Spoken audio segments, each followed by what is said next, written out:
एक बार की बात है, एक गांव में एक विधवा औरत अपनी दो बेटियों स्नो वाइट और रोज के साथ रहती थी। स्नो वाइट बहुत ही शांत और शर्मीली स्वभाव की थी, वहीं रोज बहुत नटखट और शरारती थी। दोनों बेटियां अपनी माँ की मदद करती थीं। तीनों की जिंदगी बहुत ही खुशहाल तरीके से बीत रही थी। जब शाम होती तो माँ दोनों बेटियों को परियों को कहानियां सुनाती। हर दिन ऐसे ही बीतता और ऐसे ही मौसम बदलते गए। एक बार सर्दियों की शाम जब स्नो वाइट और रोज अपनी माँ से कहानी सुन रही थीं, तभी अचानक दरवाजे पर दस्तक हुई। दरवाजे की आवाज सुनकर तीनों डर गईं। स्नो वाइट और रोज की मम्मी ने बच्चियों की चिंता को कम करने के लिए कहा, बच्चियों डरो मत, दरवाजे पर कोई यात्री होगा जो रास्ता भटक गया होगा। मम्मी की बात सुनकर दोनों बच्चियों का डर थोड़ा कम हुआ। फिर स्नो वाइट ने कहा, मम, मैं जाकर देखती हूँ कि कौन है। स्नो वाइट ने जैसे ही दरवाजा खोला, सभी के होश उड़ गए। स्नो वाइट के सामने एक बड़ा सा भालू खड़ा था। तीनों माँ बेटी डर के मारे चिल्लाने लगीं। तभी भालू ने इंसानों की तरह बात करनी शुरू कर दी। उसने कहा, आप लोग सब डरो मत, प्लीज चिल्लाओ मत, आप लोग मेरी बात सुने। मुझे बहुत ज्यादा ठंड लग रही है और मुझे भूख भी बहुत लगी है। इतना सुनते ही तीनों माँ बेटी शांत हो गई, क्योंकि वो और भालुओं जैसा नहीं था। वो इंसानों की तरह बोल रहा था। फिर माँ ने भालू को अंदर आने की इजाजत दे दी। तीनों ने भालू की मदद की, उन्होंने उसे कंबल दिया और खाने को भी दिया। भालू और उन तीनों की अच्छी दोस्ती हो गई थी। पूरी सर्दियों में भालू उनके साथ रहा और हर रोज उनके लिए वो तोहफे भी लाता। ऐसे ही सर्दियों का मौसम बीत गया और भालू के जाने का वक्त आ गया। उस भालू ने उन्हें धन्यवाद किया और उनके घर से चला गया। कुछ दिनों बाद स्नो वाइट और रोज जंगल में फल तोड़ने गए। उसी दौरान अचानक उन्होंने किसी के चिल्लाने की आवाज सुनाई दी। फिर वो आगे गईं। उन्होंने देखा एक छोटे कद वाले व्यक्ति की लंबी दाढ़ी एक पेड़ की टहनी के नीचे दब गई है। वो व्यक्ति चिल्लाए जा रहा था, कोई है, मुझे बचाओ, मेरी मदद करो। उस आदमी ने उन्हें देखा और दोनों को मदद के लिए पुकारा।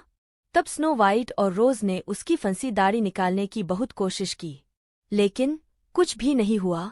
तभी रोज को एक तरकीब सूझी। रोज ने अपने पास से एक कैंची निकाली। वो आदमी कैंची देख घबरा गया। उसने रोज को कहा, रुक जाओ, तुम क्या कर रही हो, मेरी दाढ़ी मत काटो। लेकिन तब तक बहुत देर हो गई थी। रोज ने उसकी दाढ़ी काट दी। ये देख उस आदमी को बहुत गुस्सा आ गया और उनकी मदद का शुक्रिया किए बिना बड़बड़ाता हुआ वहां से चला गया। दोनों बहनों को उसे देख बहुत मजा आया। अगले दिन स्नो वाइट और रोज नदी के किनारे घूमने निकली। घूमते घूमते अचानक उन्होंने फिर उस छोटे व्यक्ति की आवाज सुनी। वो आगे गई तो उन्होंने देखा कि उस व्यक्ति की दाढ़ी इस बार एक मछली ने पकड़ रखी थी। वो व्यक्ति चिल्लाए जा रहा था।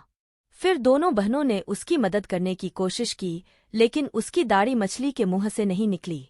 आखिर में स्नो वाइट ने फिर से कैंची से उसकी दाढ़ी काट दी। वो छोटा आदमी फिर से उनका धन्यवाद करने के बजाय गुस्सा होकर बड़बड़ाता हुआ वहां से चला गया। वो दोनों बहनें हंसने लगी। तभी उनकी नज़र सामने पत्थर के पास पड़े एक बेहोश व्यक्ति पर गई। वो उसके सामने गईं तो देखा उसके सिर पर चोट लगी थी। तभी उस व्यक्ति को होश आ गया। लड़कियों ने उससे पूछा, कौन हो तुम? मैं एक राजकुमार हूँ और मेरा नाम अल्बर्ट है। उसने आगे कहा, मैं अपने भाई डेनियल को ढूंढ रहा हूँ। मेरा भाई जेवरों का बैग लेकर जंगल घूमने निकला था, लेकिन सर्दियों से ही वो गायब है। अभी मैंने वैसे ही बैग के साथ एक व्यक्ति को देखा, पर जैसे ही मैं कुछ कर पाता उसने मुझ पर जादू कर बेहोश कर दिया।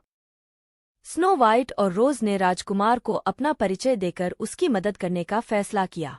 तभी जंगल की तरफ से उन्होंने एक जानवर और एक आदमी की आवाज सुनी। उन लोगों ने उसे आवाज का पीछा किया तो देखा कि वही छोटा व्यक्ति था जिनकी मदद स्नो वाइट और रोज ने की थी। दोनों बहनों ने कहा, ये तो हमारा दोस्त भालू है और उसके साथ तो वही छोटा व्यक्ति है जिसकी बार बार दाढ़ी फंस जा रही थी। राजकुमार ने कहा, ये तो वही व्यक्ति है जिसने मेरे भाई का बैग लिया था और मुझे बेहोश किया था। राजकुमार ने लड़कियों को रुकने को कहा और खुद तलवार लेकर आगे बढ़ा। वो छोटा व्यक्ति चिल्ला रहा था और भालू को कह रहा था कि यह बैग तुम रख लो। वो भालू गुस्से में था और उसे कह रहा था कि देखो तुम्हारे जादू ने क्या कर दिया।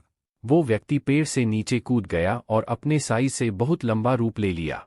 उसने राजकुमार के हाथों से तलवार फेंक दी। वो उनकी तरफ उन्हें मारने के लिए आगे बढ़ा। इतने में स्नो वाइट ने तलवार उठाकर राजकुमार अल्बर्ट की तरफ फेंक दी। फिर भालू बोला, उसकी दाढ़ी काटो, उसकी सारी शक्तियां उसकी दाढ़ी में ही हैं। ये सुनते ही राजकुमार ने उसकी दाढ़ी की तरफ निशाना लगाकर तलवार को फेंका, जिससे उसकी दाढ़ी कट गई और वो फिर से छोटा हो गया। राजकुमार जैसे ही उस व्यक्ति को पकड़ने के लिए भागा, वो व्यक्ति वहां से भाग गया हुआ। इसी बीच भालू भी इंसान के रूप में आ गया। वो भालू कोई और नहीं राजकुमार अल्बर्ट का भाई राजकुमार डेनियल था। अल्बर्ट ने दौड़कर अपने भाई को गले लगाया। डेनियल ने सारी बात अपने भाई को बताई कि कैसे उस पर उस छोटे कद वाले व्यक्ति ने जादू कर उसके जेवर का बैग चुरा लिया था। उसके बाद उसने कहा कि स्नो वाइट और रोज ने उसकी खूब मदद की। राजकुमार अल्बर्ट और डेनियल को स्नो वाइट और रोज से प्यार हो गया। फिर दोनों भाइयों की उनसे धूमधाम से शादी हुई और वो खुशी खुशी रहने लगे।